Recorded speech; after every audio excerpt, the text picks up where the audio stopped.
Hello, ladies and gentlemen. This is Tim Ferriss, and welcome to another episode of The Tim Ferriss Show. I have a very exciting episode and guest, but I'm going to start with a bit of trivia. And this is a slang expression, an idiomatic expression from Argentina. And I used to live in Buenos Aires, in Capital Federal, where I danced tango, danced my little heart out 6 to 8 hours a day for a very long time. It was supposed to be a 4-week trip, ended up being 9 months, and I learned a lot. There's an odd mixture of Italian, basically, plus Spanish called lunfardo. There's all sorts of stuff, but this is a simple expression, and it basically means no fucking way. Not even if I were drunk, technically. So if someone were to say, I'll sell this to you for $1,000, and you were to respond with, no effing way, it's ni en pedo, not even if I were drunk or borracho. So ni en pedo is the expression. So whenever somebody suggests something that you would never accept in a million years, even if you were drunk, ni en pedo is the response that you can use. Moving on to our guest. Our guest is a good friend of mine, Ramit Sethi. We've known each other for years, and he's a fascinating guy to study and a fascinating friend to have. He has attended Stanford for both undergrad and master's degrees. He focused on technology and psychology, and a lot of his study of behavioral change and persuasion is built into what he does now. He formerly co-founded PBWiki, which was a venture-backed startup, then jumped full-time into bootstrapping his own gig.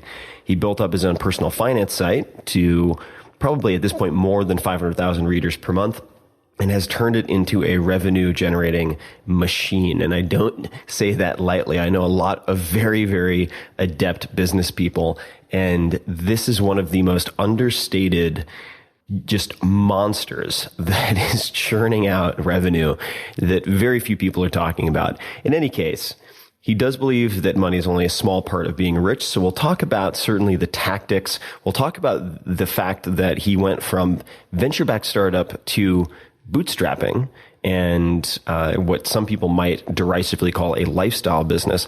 And most people do it in the reverse. So they will bootstrap, they'll generate a nice cash flow, and they'll say, I want to go to the big leagues and raise a ton of money and go venture back. He did exactly the opposite, and it has paid off incredibly well. We will dig into how he thinks about life, how he thinks about money, the challenges he's had, as I have had with the branding that he chose in the beginning, the titles of his books. He's a New York Times bestselling author as well. And we dig into a lot.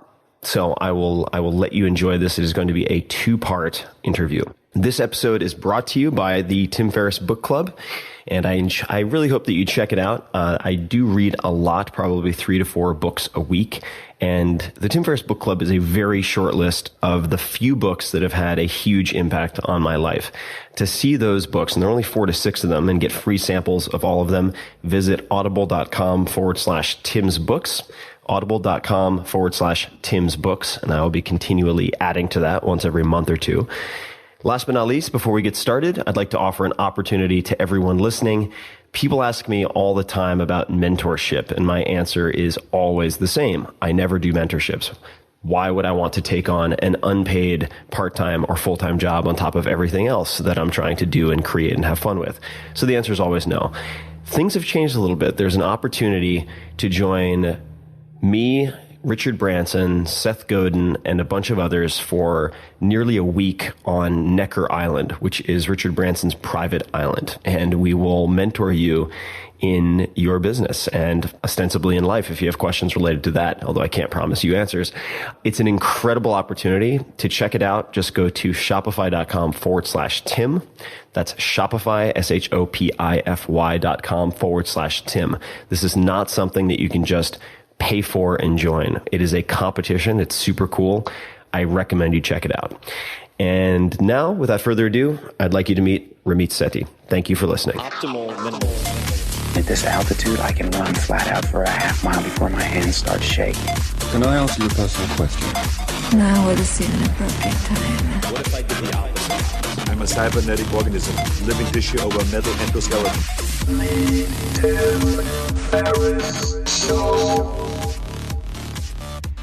Hello, ladies and gentlemen. This is Tim Ferriss. Welcome to another episode of The Tim Ferriss Show. And I am thrilled to have a good friend of mine on for grilling. And I feel almost like it's the beginning of a Sampras versus Agassi tennis match perhaps the 4th or 5th or 27th time, and I know there's going to be a lot of action. Not to put the pressure on, Ramit Sethi is on. Ramit, how are you? I'm doing great. I am always excited to hang. Ramit is one of those folks that I call, not too many, for continual questions and pestering about a whole slew of different subjects. Before we get started, though, Ramit, this is something I've always wanted to ask, and I'm not sure I ever have, and that is, you have Ramit Sethi. Why is the T pronounced like a TH and the TH pronounced like a T? I'll tell you two things about my name. First of all, in Punjabi, the way it's written, it's TH, so Ramit. But the actual name I was born with was Amit, which is a much more common Indian name. Mm-hmm. And about 2 days after I was born, my dad woke up, rolled over, and told my mom, we can't name him Amit because his initials will be ASS. and the best part is, like true immigrants, my parents are from India, they went to the hospital and they didn't want to pay the $50 change fee. So they told them that they had forgotten to add an R, and they got it for free. Thank you, Mom and Dad. That's genius. I love it. Okay. Well, that covers it. Thank you. For those people who may not be familiar with you, what would you say to them in terms of your background bio? And this doesn't have to be the cocktail. Actually, I'm interested. If you're at a cocktail party and somebody, I don't even know if you go to such things, but if you go to a party and somebody asks you, what do you do? Very sort of New York thing to ask. What is your answer? Usually I would say I'm an author and entrepreneur.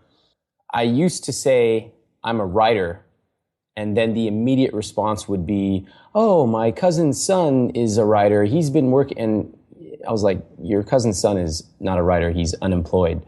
So I switched it to author, and that is true. I've written a book called I Will Teach You to Be Rich. I run a site about helping people lead a rich life using the power of psychology, and that is many areas, including personal finance, entrepreneurship, careers, and a whole bunch of other areas.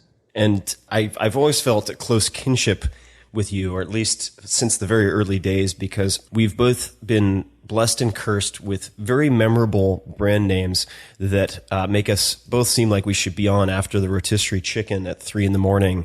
in paid programming. The network does not necessarily endorse the views of Tim Ferriss and Ramit Sethi with I Will Teach You to Be Rich and the 4-Hour Workweek. And it's been a hell of a process, I know, for both of us in a way to reinvent or diversify ourselves outside of what ended up very fortunately becoming successful products or brands, or, I tend to think of it just as a book in my case. How did you end up expanding the focus of what you do, and when did you decide to do that? How did that decision come about? And I think, just for perspective, if you're willing to talk about it, you don't have to get into exact yield or anything like that, but you've built a very successful business. How many employees, full or part-time, do you have at the moment? We have dozens and dozens of employees, mostly here in the US and around the world as well. Yeah, it's funny. I started this site. It really was a personal blog. I started it in college. And originally, I had taken my college scholarship money, at least the first check, and invested it in the stock market. This is 1999, 2000. And I immediately lost half of that money. And I was like, uh-oh. And that's not a good thing for a entering college student to be facing. So at that time, I decided to learn how money worked. And I sort of went on this very long journey for many, many years to learn all about investing and stuff like that. And at the same time, I was studying human behavior, social influence, and persuasion at Stanford. And there was a moment right around sophomore or junior year, like that book we used to read when we were kids, The Emperor Has No Clothes. And I realized that all these experts were telling people, keep a budget, stop spending money on lattes, and nobody was listening. Everyone was nodding their head saying, yeah, that's great advice, and nobody was actually doing it. And with the background I was learning in persuasion and human behavior, I realized there are actually ways to get people to change their behavior, but it's not the kind of thing you see in mass media. It's not cutting back on $2 lattes or anything like that. And so my interest was in helping people lead a rich life. The fact of the matter is, personal finance, it's interesting, but it's not my life passion. It's not what I love to do. I do love psychology. So I wanted to figure out a little Trojan horse. And that was what originally started I Will Teach You to Be Rich. It actually was me teaching 1 hour classes for free on campus to my friends. And when that didn't work, after about a year and a half, I decided to start a blog. And when you started the blog, at what point, and I'm actually astonished, I've never really dug into this, although it's part of the fun of interviewing friends like Larry King, is I get to ask all the questions I probably should have asked 4 years ago.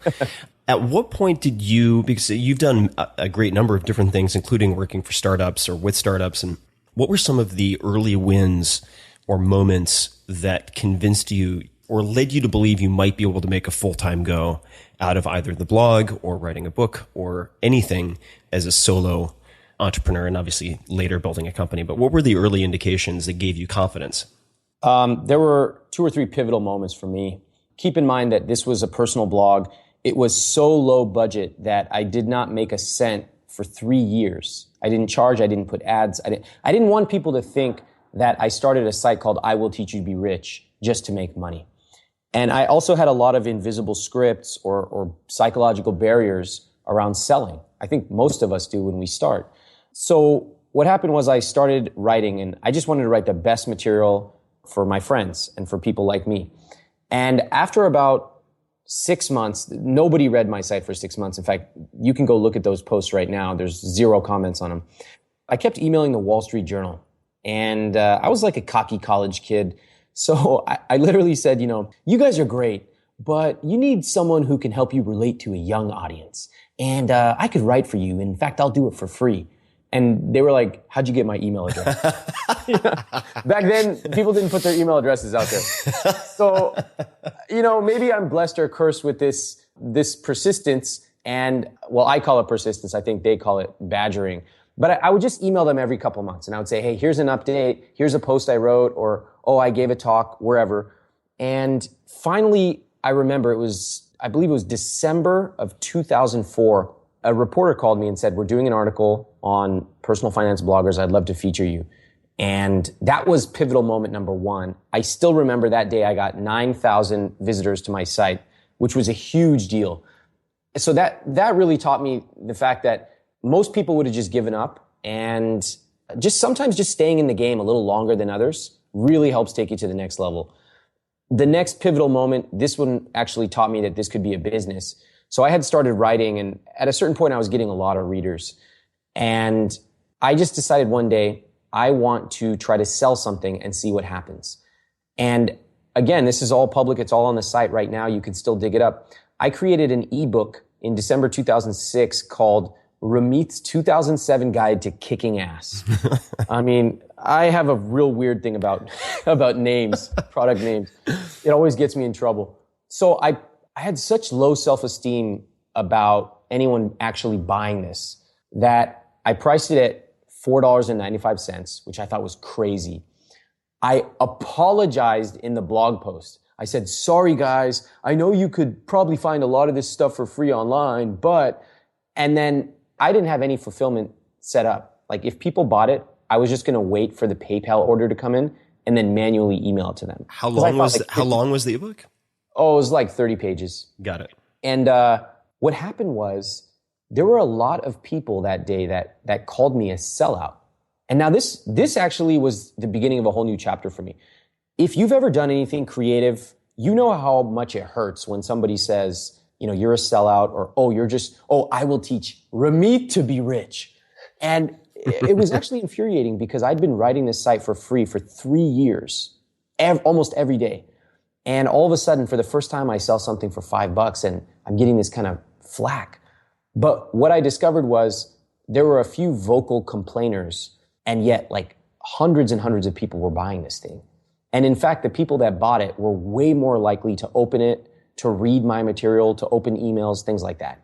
That was when I discovered that what is said on the surface is often very different from reality. And after a while, I started testing all kinds of different monetization methods, and you could consider my site a laboratory. I'd run tests at all given times. And the ultimate sign for me that this was a real business was when I was making more from I Will Teach You to Be Rich than I was from my full-time job, which was at a Silicon Valley venture-backed startup. And what was, just to put that on the timeline, when was that roughly? After college, I was going to go work at Google. Google was very nice to me. They let me take a whole summer off. And then I went back to them and I was like, during the summer, I did a startup and it took off. So can I have a little bit more time? They go, how long do you need? Like a month? I go, how about 2 years? They were like, see you later. So my negotiation kind of failed there. But that was called PB Wiki. It's still around in the form. It's called PB Works. It's an enterprise collaboration company now. So I did that for about 5 years, but I continued to write I Will Teach You to Be Rich on the side. And during that time, towards the end, I actually wrote the book. By that point, the site had been around for several years, and I felt that, I could package up what I knew into one definitive piece. And that was when I wrote the book, which came out in 2009. I remember that well. I remember that journey well. One of the more masochistic exercises any human can embark upon. It's the worst possible thing you can do. And it's a wonder that people keep going back and doing it again and again. But it's one of those industries where people tell you, for the love of God, don't do it. Industries like lawyers will tell you the same thing, doctors will tell you the same thing, and authors. Right. Maybe it's, of course, as someone who has gone back to like the whipping post repeatedly, I don't know, maybe it's my own version of, 50 Shades of Grey. I just don't have some hot woman with like a cat of nine tails. So I have to go back to publishing for just the most unrewarding, unsexy approach to masochism. The early critical mass that you developed, you're writing, you're putting out a lot of free stuff. And just to echo one of your sentiments, so at this point, I started blogging in 2007. I've written more than 500 free posts. Many of them, they're all free posts that are in some cases 10, 15, 20 pages long. And I gave away some codes yesterday on Facebook. These are codes that get you free audiobooks. And I gave away a free code on Facebook, and half of the comments were complaining that I was only giving away one code and calling me a sellout and sleazy. And I'm like, Tim, you're wow. such a sellout. I'm like, for giving away something for free. So to those listening, if you face criticism, and you will, if you have any strong opinion on the internet ever, 10% of the folks out there will find a way to take it personally. And then a handful of those will embark upon a campaign of pain in the assery very vocally, because they have, it's safe to assume, infinite time on their hands. And before you respond, you should ask yourself, do I want to pour gasoline on a fire and start a fight with someone who has nothing better to do than bitch and moan on Facebook? And the answer should be no, generally speaking. Can we talk about this for 1 second? Absolutely. I love this topic. It took me 3 years from that first sale until I truly became comfortable selling. And I really had to go through some really gut-wrenching, horrible processes. And I think that many people who may be amazing at what they do, when you first put yourself out there to sell, and it could be selling your image, selling your brand, selling your vision, or even your book or product, it is so easy to get discouraged by the people around you, especially through the anonymity of the internet. So over those 3 years, I had to learn how to master it, because it wasn't the tactics that would have stopped me. Like, I learned how to grow my email list to several 100,000 people. I learned all these things.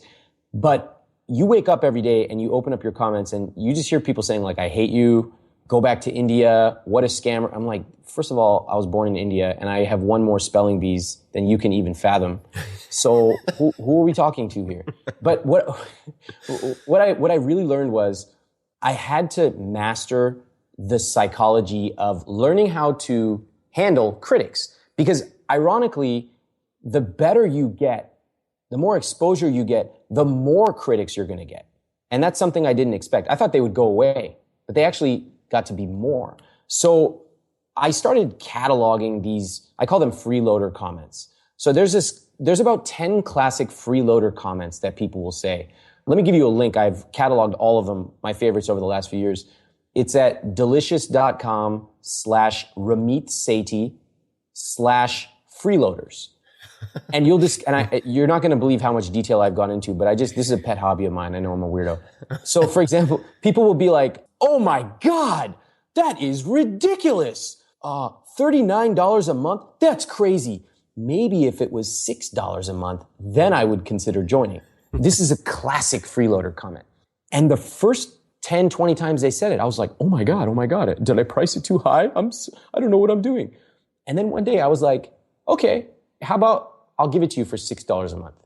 And I just decided to take a more judo approach. And of course, they either didn't respond or they said, well, that's crazy. I'm really busy right now, but maybe in 3 months. And so I think it's really important to test your assumptions. There are always going to be people who are critical. Frankly, in my experience, like if you commit yourself to something, you're going to become good at the tactics. You're going to become good at the mechanics. But learning how to master that psychology, especially against critics, was one of the most challenging things I had to do in the last 5 or so years. Absolutely. And just on that point, because we both interact with large communities of people. And when, for instance, on my blog, I have about 1.5 million unique visitors a month. And I mean, that's a reasonably large city. And you just have to assume, or at least the way that I've philosophically approached dealing with some of the craziness that comes over the transom. And you and I think have developed a fairly amusing way of commiserating where, when we get a really insane comment, I mean, just super insane, and we both get them very regularly, but it clearly insane. I mean, and I'm not using that euphemistically. I mean, when someone's like, you are the white horseman to my children for supporting this nonprofit, like I will deliver you on Judgment Day and, whatever, skull fuck your grandchildren that haven't been born until your head explodes. I'm just like, what? Like, unbelievable. With a real email address, by the way, that I can respond to. I'm just like, wow. Okay. So I'll take that and then I'll email it to you and I'll put it in the subject line, tempting. And then, you just have to assume when you're dealing with that level of insanity that the general population mirrors the internet population. So if you go to, say, San Francisco, you see crazy people walking around. Maybe 1 out of every 1,000 people is just totally batshit crazy. They might have a semblance of normalcy, but then you kind of dig under the surface and 4 sentences later, you realize, wow, this person is very insane. They can manage their life well enough to go to a coffee shop and log onto my website, but they are totally insane. And I think that gives people a certain degree, gives me at least, a certain degree of comfort in knowing that it's not necessarily because you did something wrong. There's also constructive criticism when you fuck up, don't get me wrong. But if you have a large enough audience, just assume 1 out of every 1,000 is going to be certifiably insane. And you're going to have to learn how to contend with that. Yeah. I think that's exactly right. I think that it's actually a good sign that you're doing the right thing. Not if you're getting overly critical comments, because you have to learn. Sometimes they're right. Sometimes you really cross the line. And I remember one time I crossed the line so much that I actually had to send an apology email to my list. That was once out of thousands of emails I've sent. But for the most part, you want to listen to the critics, and then decide. And at a certain point, you'll have seen virtually every criticism they can lob at you. And you can move on because they're going to be there 5 years from now still complaining. And you can be on doing, sharing your knowledge with the world. So I'd love to rewind the clock and look at your blog and say the first 1,000 diehard fans, because there's an article that I refer to a lot, and I think it's a very useful read for people who may get overwhelmed by the million different options presented to them in the world of marketing, sales, a lot of self-purported social media experts spewing off. There's a paradox of choice. And people get paralyzed because they don't know where to begin. And I think that the article 1,000 True Fans by Kevin Kelly, it's very short. It's available at kk.org. You just search 1,000 True Fans, is a great place to start, which makes the point, in effect, for people who haven't read it, that if you have 1,000 diehard fans, for all intents and purposes, you can probably live comfortably as an artist, whatever that means to you, on full-time income, if you take care of and cultivate those 1,000 people. So I think getting to that point is a real milestone for a lot of folks. And maybe it's 1,000, maybe it's 2,000, but it doesn't have to be 1 million. And I remember for me, one of the first milestones that I hit, it took me a long time to find my voice on the blog. And all that means is writing the way that I speak, actually being myself, as opposed to trying to sound smart, trying to imitate other blog posts that I thought would do well, going to, say, 43 folders and going, oh, he formats his posts this way, I'm going to imitate that. Oh, I go here, they create lists of this type, I'm going to do that. And it was a very schizophrenic, ununified, weird attempt when I first started. And the blog was atrocious. I mean, it was just the most hideous fluorescent yellow and blue blog imaginable. People can find screenshots if they search, early blog, as well as your site. No offense, but it wasn't exactly a prom queen. It was awful. Yeah, it was terrible. And, but it was good enough, right? And one of the tipping points for me at the time was I had an article, which is very controversial still to this day, called Geek to Freak, How I Gained 34 Pounds of Muscle in 28 Days. And it made the front page of Dig. And at the time, dig.com, digg.com, was a very big deal and drove just, I think it was thousands of clicks a minute, something along those lines. And of course, immediately crashed my site. And I freaked out. I was in New York City at a lunch and I found out that it had crashed, and I viewed this as my one golden opportunity, and I'd fucked it up. And oh my God, I was never going to recover. But that really created a lot of buzz that set the tone. The other thing that really helped was a guest post that I did on GigaOM, run by Om Malik. And I spent as much time on that guest post as I would have spent on an article for the New York Times. And because that is still generally rare on the internet, it sounds crazy to say, but it's true. That drove an incredible amount of dividends. And it wasn't because a million people went from GigaHome to my site. It's because perhaps a few hundred highly influential, qualified folks in Silicon Valley went from that article to my blog, and that was enough. So I'd be curious to hear for you in the early days, what were some of those tipping points? And I also have to ask, because I can't leave it unasked, what was the one email that crossed the line, and why did you have to apologize? Oh man, I don't remember what that email was. I wish I did, but knowing myself, I probably just said something a little too offensive. I probably laughed at it. I'm like, this is great. But when you're starting to send it out to like 25,000 people or 50,000 people, I make jokes now. I have to stop myself, and I do what it's called a joke review. Sometimes I have jokes that I think might be so offensive. I have to ask women from my team. I'm like, did I cross the line on this? I have to ask like people in other countries. I don't want to compromise my jokes or the way I write, but I also don't want to let like a joke overcome the message, right? So that's what I learned from that. And since then, I've never had to do that again. For me, I agree 100% with 1,000 True Fans. I think that was one of the seminal articles that inspired me to really build amazing material rather than just recycling what else was out there. And I knew that if I had 1,000 True Fans, then not only would I be able to live doing the things I wanted, but I would be able to turn that into 2,000, 5,000, 10,000. And that's exactly what happened. I have students of mine now who have told me literally, like in person, they've said, I've pre-committed to buying anything you create at any price, which is a very unusual thing to hear. That's a hell of a statement. Yeah. I mean, I'm like, wow, really? So in my head, I'm like, man, I need to create something, much, much more higher priced. Other students just tell me they scroll down to the bottom of my sales page, often which are 70 plus pages long, and they don't even look at the price. They just go straight to the buying. So that's a good place to be. And how did I get there? I mean, the first things I did was number one, I looked around and I had a very interesting experience interning with Seth Godin. And I watched Seth and I watched the way he worked. And I realized he got hundreds of emails a day with the best stories, the best examples. And that's why his books have so many amazing examples that nobody else has. Same with Malcolm Gladwell. And so I'm watching him and I realized it is very hard to be the best, but once you get there, it's pretty easy to stay there, or relatively easy. It's like getting into an elite college. Very difficult to get in, but once you get in, you basically can't flunk out. That really inspired me to say, what can I do to become the best and go through that really tough process? Because once you're there, you're there. So in terms of my first 1,000 True Fans, first of all, you can look at my posts. They tend to be very long. In some cases, 15, 20, 25 pages long. Second, I cannot recommend guest posting enough. In fact, if you search for the phrase guest post, I have an article that shows up number one, and it tells you exactly how I write like guest posts that grew my business dramatically and grew my readership, including one on your site. So I did one for you. That probably took me 20 to 25 hours to write. It was very detailed. It included video, all kinds of stuff.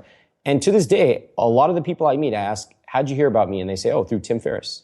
Just to reiterate, and I want to come back to knowing some of the subject matter of some of the posts. in the early days that really, if you did an 80-20 analysis, drove the vast majority of those first 1,000 true fans. But just to underscore something you said, and I'm looking up your post right now on my blog so I can point people to the actual guest post so they have an idea of what I feel is required to really put a dent in your traffic.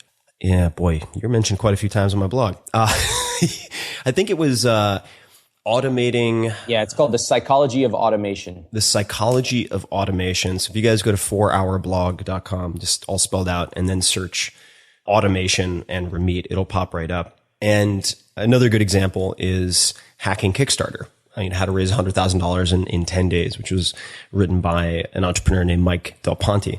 And these posts take a long time to write. They take an extremely long time to write. And the reason that's worth it is that a single blog post can change your life forever. That sounds crazy, especially in the crowded sandbox that is the World Wide Web. But if you take the time to do the hard thinking instead of just churning out 100 mediocre bullshit articles, you will stand out. And if you think about it strategically and are willing to put the time in to say, develop relationships that can be long-term, and put together 2 to 5 guest posts that are truly world-class, it's almost guaranteed that at least one of those will take. And it can immediately change your business potential and your career trajectory. I mean, literally overnight. And I don't think that's overselling it. Like, that's true for my blog, and the blog has become the heartbeat of everything that I do. But I'd love to hear from you what some of the early content was, what the subject matter was. Yep, I agree 100%. I've had 3 or 4 posts that have changed everything for me. And one of those was the one on your site, The Psychology of Automation, building a bulletproof personal finance system. So for me, the ones that really, really stand out in the early days were all about personal finance. And again, for me, I believe personal finance is a small but important part of living a rich life, but it's just a small part of it. So I started off for the first few years writing about money. Everyone has money. Everyone has problems with money. They don't know what they're doing. So some of the most popular posts I wrote one on weddings, which was very controversial because I told people, here's what everyone says about weddings. Have a small, simple wedding. I want to elope. I'm just going to keep it small and simple. And yet nobody does. And so I talked about the fact that we should stop deluding ourselves and just acknowledge that we're probably going to have a big wedding. So if that's the case, here's how much you need to save for it. And the numbers were quite stark. And then I led them into the rest of the automation system. Now, I think this worked for a couple of reasons. Number one. Do you remember the headline? I'm so curious. Do you remember the headline of the post? I do. It was called The $28,000 Question. Why are we all hypocrites about weddings? It's a good one. I think it worked for a couple of reasons. One, it takes an unconventional and very brutally honest look at something that we all think or take for granted. So there are these classic things that everyone says, and yet nobody does. Like, oh yeah, I should go to the gym. Okay, but no one really goes to the gym. Why not? Let's talk about that. Or keep a budget, which nobody does. Let's talk about that. Let's put it on the table. So that was one. It really shined a light on something that most of us weren't doing. And then the second thing was it was a tactical, specific sliver of an entire larger discussion. So for example, instead of you writing the post like, how to build a healthy lifestyle, you wrote 34 pounds of muscle from freak to geek, or geek to freak, 34 pounds of muscle in 30 days. That is a really specific sliver of a larger discussion. And so if you can chunk out what you know into really specific slivers, that will attract lots and lots of people. Definitely. And to underscore that, when I'm writing posts, I never start out with trying to write a post that will appeal to all of my readers, because the only way that you attempt to achieve that is by having something so generic, non-polarizing, and lukewarm that no one will hate it. Well, actually, people will still hate it, and no one will love it. And what I prefer to do instead is to try to hit the majority of my audience at least once every 2 months. And what that means is I will try to write a post that perhaps appeals to, that I think 10,000 to 50,000 of my readers will love, just absolutely love. And I don't care if the other people who come to the blog ignore it altogether, which is why I'll write about some quirky aspect of inside baseball and startups and then follow that up with a post on the 7 different mechanics of powerlifting squatting, right? And over time, I'm going to hit all of my readers, and I don't feel rushed to hit them all with each post. And that, I think, is how you develop diehard fans. You only need someone to love one of your posts to have them as a fan for a very long time. That's right. Don't try to get a lot of people to like you. Try to get a few people to love you, and then do it over and over again. Right, exactly. And when did you make the leap? It seems like you did it pretty early. And this is a very self-interested series of questions that I'm going to hit you with. But when did you make the leap to utilizing email? Was that right from the beginning, or is that something that you came to later? No, it's one of my biggest business mistakes is not setting up an email list for several years. And in retrospect, that decision cost me millions of dollars. But it is what it is. That's the price you pay when you're learning something for the first time. I set up an email list probably 3 or so years into it, maybe 4.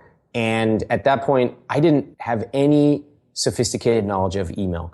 I didn't even have an email service provider. When you submitted your email, it was saved in some text file somewhere. And then I made the second worst mistake you can make. So the first is not having an email list. And the second is not emailing them regularly. So people signed up and then I just forgot to email them for like 9 months. And then the first time I emailed them, they're like, who is this spammer? Like, spam. And I was like, I'm not spamming. You signed up for me. But we didn't have a relationship 9 months later. So you mean people shouldn't wait like 7 years to send their first emails? Or not that I know anything about that. Every single time I see you, you talk about you setting up an email list. And at this point, I just shake my head until finally I saw the great news that you were doing it. I was so happy. It just took me 7 years. So, sorry, continue. So since then, we've now gotten considerably more sophisticated. We have, around 300,000 people on our email list. We do behavioral-based segmentation. We have multiple cohorts at any given moment going through different funnels.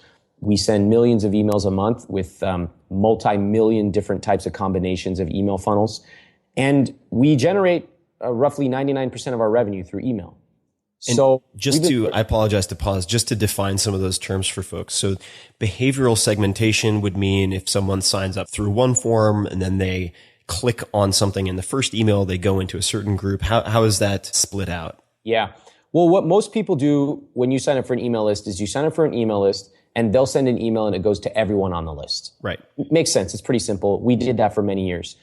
Over time, we found that we were expanding our list of topics to, different things like psychology and entrepreneurship and stuff. So if you sign up to learn about starting a side business in our Earn 1K funnel, you probably don't care about finding a dream job at that moment, which is another funnel we have. So based on where you sign up or what you click on or even what you open, we can determine certain things about you, and then we can shunt you into the correct series of emails that are most likely for you to want and most likely for us to get benefit from it as well. Got it. Shunt, like doing arterial surgery. There you go. That's exciting.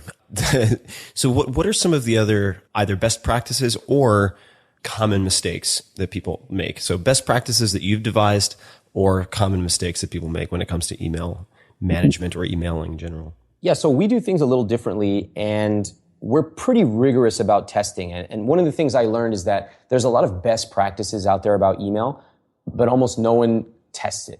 So it's just like it's like the blind leading the blind. People are out there giving their best practices, but they don't really know what they're doing. So we said, look, we're going to start from a fresh slate and try all these things and see what works and what doesn't. So if you sign up for my emails, you're going to learn a few things that are different. Number one, they look like plain emails. Like when I send you a personal email, it looks the same as if you're on my list. And that's because I'm not J. Crew. J. Crew is selling a brand. So their emails have to be beautiful.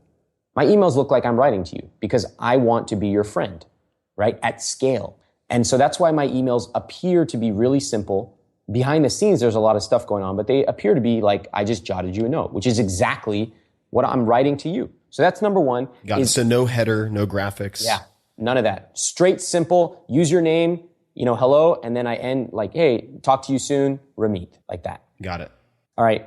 The next thing that we learn to do is to train people to take action. And this is very counterintuitive. So most people think of their email as a newsletter. Let me give you the 5 best posts. Let me give you a digest of what's going on. We don't want to do that. We want, when you see my email or when you see anyone's email, most of the time we look at an email in our inbox and we go, ugh, like, all right, one more email to process. But what I want is for people to see my email and go, awesome. What crazy story does he have today? Or what am I going to learn? Or am I going to laugh? And so we want them to read it. First of all, that's why we talked about the design and the stories in it. But we also want them to take action. You don't want to build a list of consumers. You also want them to do something. So we will have people reply, and I tell them that I read every email, which I do. Still, I read every response. We'll have them fill out surveys. We'll have them click a link. We'll have them watch a video. The point is, if you just get them to read your email, they kind of wipe their hands together and say, all right, cool. You want them engaged, and that turns out to make all the difference. Okay. I have to ask. So now you've got dozens of employees, potentially. Presumably you have a couple of managers in between yourself and everyone on the front lines. But how do you, with 300,000 people, read all responses? Or maybe am I anticipating the number is bigger than it is? How do you schedule your time so that that is possible? First of all, if you email 300,000 people, you're not going to get 300,000 responses. Right. But on an email that connects with people, you're going to get many, many thousands of responses. And what happens typically is that they almost all come in the first 2 or 3 hours. And then after that, they trickle in. So after a while, you can look at an email and almost sight read it in seconds, like typically 2 to 3 seconds, because at a certain point, you've seen so many responses, you're just pattern matching. So to go through, let's say 3, 6, 10,000 emails, it sounds like a lot, but you're working very quickly. And why do I do this? Because not only do I enjoy staying close to my readers, you also get certain insights in email that you will never get in any other medium. So let me tell you what I mean. When we do a lot of research with our readers, if I ask someone to fill out a survey, they're going to answer differently than if I ask them to fill out an email. Any idea why? I could give a lot of guesses, but I'll let you tell me. An email is personal. Right. And if it's a relationship with someone, especially someone who tells them they read every email and then you know that they do, then they actually will open up their heart. They'll tell you stuff they've never told anyone else. All right. So I had a very interesting woman. I asked my readers, what's one thing you claim you want to do, but you don't actually do it? And she wrote me back and said, I keep telling everyone I want to run 3 times a week, but I never do. And I wrote back to her and I said, why don't you just run once a week? And she goes, why would I run once a week? What's the point of that? It doesn't do anything. And I thought that was so interesting that we would rather dream about running 3 times a week than actually run once a week. And so I used that in a future email as an example. And so people get the message that you actually read the emails. And I then use that concept in a future course of mine. So you can actually, like one insight, it's like reading a great book. One insight can change your life. And so that is the best possible place to get your insights is from the fans who have signed up to hear more from you. So this brings up an complementary or alternative approach to very similar ends that people out there might be interested in. This is something that I do, which is based on the blog. So I will very often publish blog posts very late at night. So I will publish blog posts extremely late on West Coast time. So presumably most people on the East Coast are asleep. And I'll put up a post. I'm a night owl, so it doesn't bother me to stay up until 2, 3 in the morning. And I will sit and wait and go back 60 minutes later into the comments to allow people who are overseas generally to give me feedback so that I can then address concerns. Let's say one of my jokes is over the line, or if the post gives an indication that it's going to be very, very controversial, I might add in a caveat or some type of preface. And I'll get feedback from people in other countries that I then work into the post before I promote the refined version the following day. And I will then typically read at least the first 50 to 100 comments of almost every blog post in a similar way. And it's very easy for me to respond to. I use WordPress. I've used it since day one because I think it's very good for SEO out of the box, and I'm very comfortable with it, which allows me to then do the same in the admin panel as opposed to doing it on the site itself, which takes a lot longer because you're refreshing the entire page each time. But I found that extremely useful and very critical to stem potential blowback with articles that are controversial. Like I put up a post at one point, Jesus, that really, really rankled a lot of folks out there, which was about a reader, a male reader who had gone to, I think it was Brazil, and created a swimsuit calendar and ended up marrying one of the women who modeled in it did a shoot with him and blah, blah, blah. And it was a very, I thought, inspirational piece. I didn't think it was sort of sleazy, but there were a few things that were not addressed in the piece that let people's imaginations run wild and make assumptions that were not true. So it was important to catch that early. And when I haven't done that, you can wake up, especially with a large enough audience, to a major PR crisis on your hands. When you have journalists or media or large bloggers who are also reading your posts. In the case of email, what I'd love to ask you is, at this point in time, what software helps you run your life? What software and services help you run your life and business? Yep. So we use a lot of off-the-shelf software because we have a team that works remotely. We use some things, some of which are standard, some of which might be a little surprising. So we spend most of our day in email, chat, Skype, Basecamp for project management, and Google Docs for sharing documents with people. We've built some systems to be able to, we use a lot of checklists, and there's a great book called The Checklist Manifesto. Atul Gawande. That's a great amazing book. And it's all about how you should save, for us, we know we're cognitive misers like anyone else. We have limited cognition, limited willpower. Why do we want to spend that looking for, did we do this? Did we do that? Airline pilots use checklists because there's big risks there. We do the same for our business because we want to spend our limited creativity on the stuff that really matters. So that's good. In terms of other business tools that work well for us, we started off our first ESP, or email service provider, being Aweber, Aweber. And I think they're really good. They're great to start off with. We were there until we had about 150,000 people on our email list. And we had done some really wacky things with their software to customize it so that when one person joined, they counted as like 8 leads. It was like crazy, the stuff we were doing there. And finally, we realized we needed to move off them and get on to somebody a little bit more sophisticated. We then moved to Infusionsoft, and we're probably going to have to make a move because in about a year, we've already almost outgrown them. So that's what we use for our email software. Other things that we use, SurveyMonkey, which is terrific for collecting responses. It's simple, it works. Most of it is free, or you can pay a little bit for the premium service. And then along with that, we have a host of sort of back office tools that we use as well. What would some of those back office tools be? Those would be things like GitHub for managing our design process. We've got a tool that we use for sharing screenshots and things like that. What do you use for the screenshots? That one I'm going to have to check the name on. Okay, no worries. But honestly, we could run 85% of our business using the tools I just mentioned. What do you use for sharing checklists and ensuring that people are using checklists? Okay, so that we use Google Docs. And in Basecamp, we have a detailed checklist that says, did we do this? Did we do this? That is less about tools and more about the mindset of, if someone got hit by a bus, would we be able to do what they're doing today? And, I learned that long time ago. And so, I have to say I'm pretty inspired by places like McDonald's. I don't think that we have a business like McDonald's. I mean, in many ways, we're not as big, of course, but they want to be able to bring in anyone.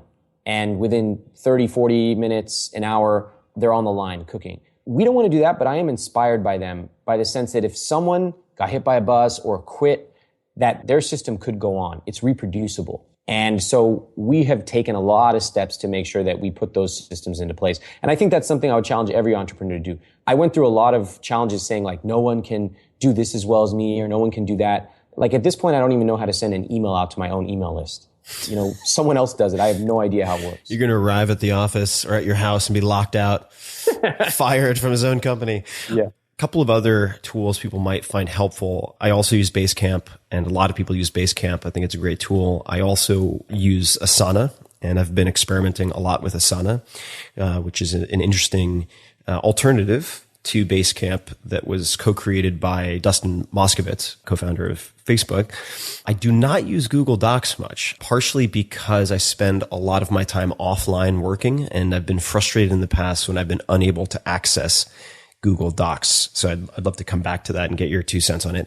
The checklist manifesto, definitely checklists are hugely important. One of the approaches that I take, and I did this after I had to fire an assistant, which for something very egregious. And I realized that not all, certainly, but a lot of the processes and preferences and checklists were in her head. Now what? Right? And it was a real pain in the ass to then have to get someone else up and running and try to recall what was missing. And I found ScreenFlow and Dropbox very helpful for that. So I will do a ScreenFlow using that software of the same name and speak as I'm capturing a ScreenFlow of me, for instance, moderating comments to show how I moderate, what types of comments go where, how I deal with gray cases that are questionable for any number of reasons, and so on and so on.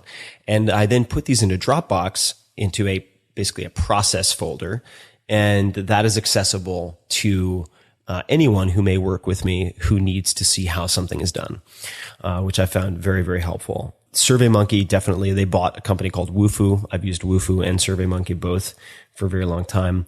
In the case of Google Docs, what do you use for chat? Is there any particular tool you use for chat? We just use Google Chat. And we might do one of these more corporate tools like Yammer or something like that. I've been hearing good things. What about you? Do you use anything like that? I don't use chat currently much. There are a few exceptions. If I'm dealing with developers typically or designers, particularly overseas, I'll use Skype. And I do like Skype due to the encryption for a host of reasons and the ease of file transfers. I get a little edgy if I have too much of my data on any one company's services, and Google would certainly fit that bill. But let me give you a couple other tools that we use as well. Yeah. This is for the more technically minded crowd. If you have a website, we use Visual Website Optimizer to run a lot of different tests. That's great, as do I, actually, recently. It's a great one. So at any given moment, we're probably running 5+ tests on our site. And of course, we're testing many more versions of things in our emails. We recently started using an interesting tool called Umbel. How do you spell that? It's Umbel. It's more of an enterprise level software. If you have a lot of fans or email subscribers or something like that, it allows you to look in and see their social profiles and learn about your audience. Who are they? What are their demographics? How much do they make? What are they interested in? Things like that. That's a cool way. Personally, my favorite way is just to ask them. So a lot of times we'll just send an email saying, hey, would you mind, sharing a little bit of information? And here's a cool way to do it. Let's say you have a few thousand people on your email list or your blog readers or whatever. You can just send them a link which automatically redirects them to one of 3 different SurveyMonkeys. Or you can just post SurveyMonkey 1, 2, or 3.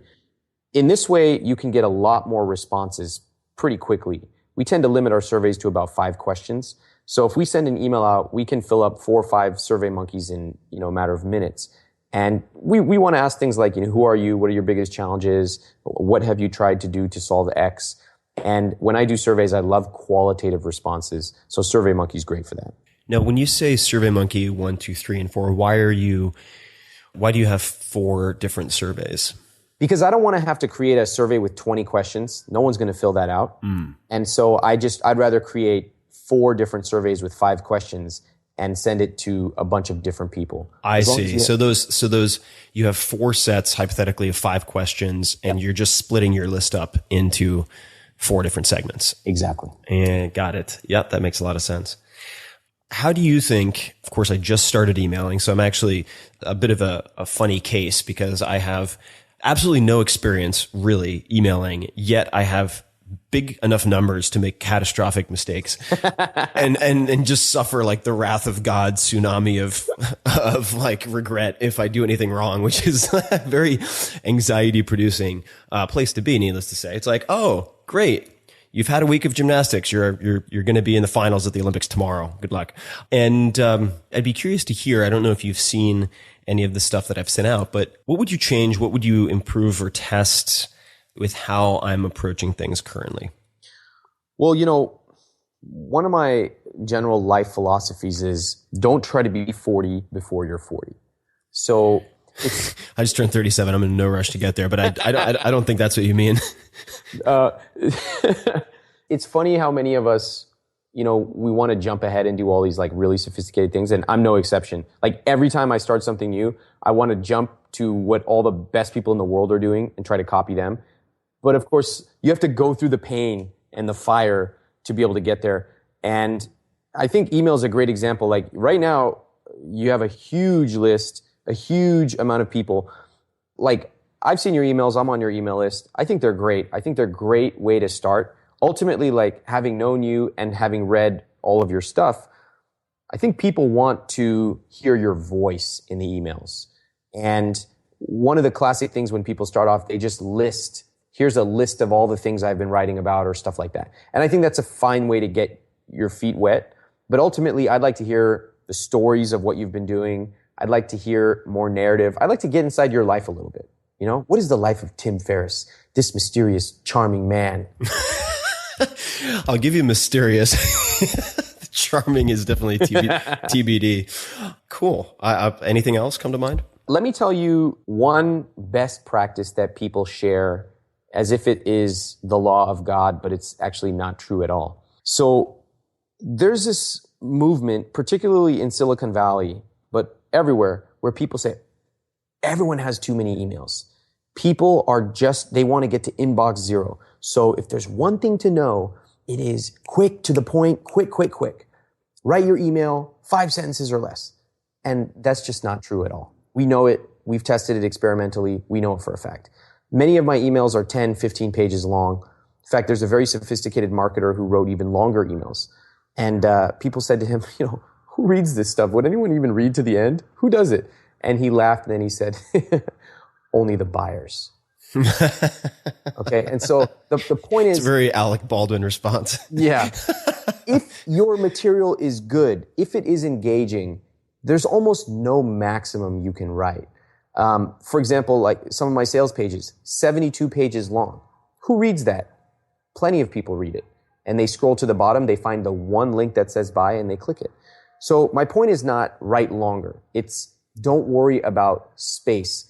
If you have a compelling piece of copy and if you have a relationship, people will read it. So don't worry about short bullet points. None of that is relevant. Just worry about writing the best stuff you can. Definitely. And I want to reiterate just hopefully for clarity with people, and feel free to correct me, but what Ramit is saying is not make your stuff as long as possible. The way that I'm hearing it, at least, is the way that I approach my books, although I might have to modify it because they're growing at an alarming rate in length. But the blog post, the email, whatever it is, should be as long as it needs to be. That's it. That's right. And so one of my concerns, I suppose, with the personal stories or narrative is that if I don't have really concrete how-to takeaway and tactical stuff in that email, that it will come off as too self-indulgent, and that I will have massive unsubscribes, particularly with new people who've subscribed and do not have a deeper familiarity with my story or the books and so on. How would you respond to that? I mean, there's some element of truth to it. Look, first of all, you probably are self-indulgent. I mean, you're sitting here talking about yourself and me for 2 hours. I mean, who could be more self-indulgent than us right now? And I love it. But beyond that, I think that, I had the same thing. So if you go back and look at my early posts, they're very tactical. And I think that's awesome. But someone said to me years ago, they said, Ramit, tactics are great, but tactics become commoditized. What ultimately connects with people is getting into their emotions and their psychology. And I was very resistant to this. I'm like, you don't understand. My tactics are world class, blah, blah, blah. But over time, I came to realize that she was exactly right. Tactics matter, of course. Tools matter. But to ultimately connect, psychology matters. So for you, I actually think people would love to hear the stories of lessons you learned, failures you had, what happened this weekend, and an interesting insight that came up. I mean, if you look at any, columnists, they're not always sharing how-tos. A lot of times they're just sharing interesting ideas. One other thing, don't be worried about unsubscribes. We monitor it, but we don't measure it, in the sense that if someone unsubscribes, you know what? It's my gift to you, and it's your gift to me. I wouldn't want to waste someone's time, and I don't want them to waste my time either. In fact, I regularly encourage people to unsubscribe. I put the link right there. I say, look, if this is too much, if this is too involved for you, here, maybe we're not right for each other. Unsubscribe. And it actually causes a huge spike because people are like, what the fuck? Who says that? But the people who stay are actually highly committed. Yeah. What's so paradoxical maybe about my concern about unsubscribes is that I regularly call my readership on the blog all the time. So I will, if I'm getting particularly fired up or have my, knickers in a twist about something and I've just had a long day and maybe too many glasses of wine, I'll be like, you know what? I'm going to write a blog post and I'm going to put a couple of fucks in there, just a couple of extra fucks because I'm so tired of people chastising me for my language. And like, I used to have a rat tail. I'm from Long Island. Give me a break. And, so I'll write a post with an extra few fucks in there just so that if someone is easily offended by that stuff, they effectively opt out of visiting the blog because I don't want to deal with their, mom-like scolding. And part of the reason I'm comfortable with that is because it doesn't give me a concrete number in a user interface or a dashboard on Aweber or elsewhere that's like, you had X number of people leave and unsubscribe. And it's been kind of psychologically fascinating to see how it's tempting for me to be more conservative, much more conservative with email than I am in my blog posts because of that precise number that it gives me as feedback. So it's a good sign. It's a good reminder that not all data is good data, and that often the most productive thing you can do is stop looking at data. For example, for my investments, I don't check my investment numbers except once every 6 to 12 months. You should not be looking at your investments every day. That's crazy. And it's actually doing you a disservice to do that. The same thing with unsubscribe rates. I mean, it's crazy. You need to be focusing on growing your list, writing amazing stuff, and probably revenue per email. That's a great measure if you're growing a business. Unsubscribes, that's going to drive you crazy. It serves no real purpose.